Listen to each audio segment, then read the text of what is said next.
బదిలీలో ముఖ్యంగా గతంలో విద్యుత్ శాఖలో గత 30 సంవత్సరాల నుంచి ఒక జనరల్ గా ఒక ప్రాక్టీస్ ఏంటంటే అకాడమిక్ ఇయర్ లో మే జూన్ లోనే ఈ బదిలీ ప్రక్రియ చేపట్టాలనే నిబంధన ఉండేది.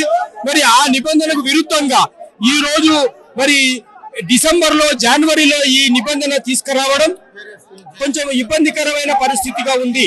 అది ముఖ్యంగా ఏంటంటే వారి పిల్లలు మరి చదువుల్లో వివిధ ప్రాంతాల్లో ఉంటారు కాబట్టి ఆ బదిలీ ప్రక్రియలో మొట్టమొదటగా ఆ నిబంధనను తొలగించాల్సిందిగా మేము యాజమాన్యానికి మరి ప్రతిపాదించడం జరిగింది. రెండో ప్రతిపాదన, గతంలో ఈ ఒక స్థానంలో ఒక విద్యుత్ ఉద్యోగి 3 సంవత్సరాల కాలం పాటు తన విధులు నిర్వర్తిస్తే మరి బదిలీ ఉండేది.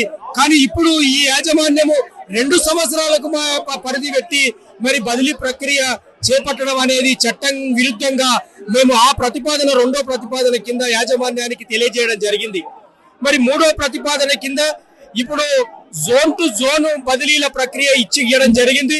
ఒక ఉద్యోగి మరి ఎక్కడో రూరల్ ప్రాంతంలో నిర్వర్తిస్తున్న మరి నాన్ ఫోకల్ కింద దాన్ని కేటగరైజ్ చేసి మరి వారికి కేవలం ఫోకల్ లోనే రావాలి అంటే ఖచ్చితంగా హైదరాబాద్ చుట్టుపక్కల మరి ప్రాంతాల్లోనే వారికి బదిలీ చేయవలసి ఆవశ్యకత ఉంది. మరి ఆ సందర్భంగా వాళ్ళ పిల్లలు మరి వారి కుటుంబము రూరల్లో ఉండి వారి ఉద్యోగ ధర్మానికి హైదరాబాద్ రావడం అనేది కూడా చట్టరీత్యా ఆ నిబంధన కూడా మార్చవలసిందిగా మేము యాజమాన్యానికి తెలియజేయడం జరిగింది.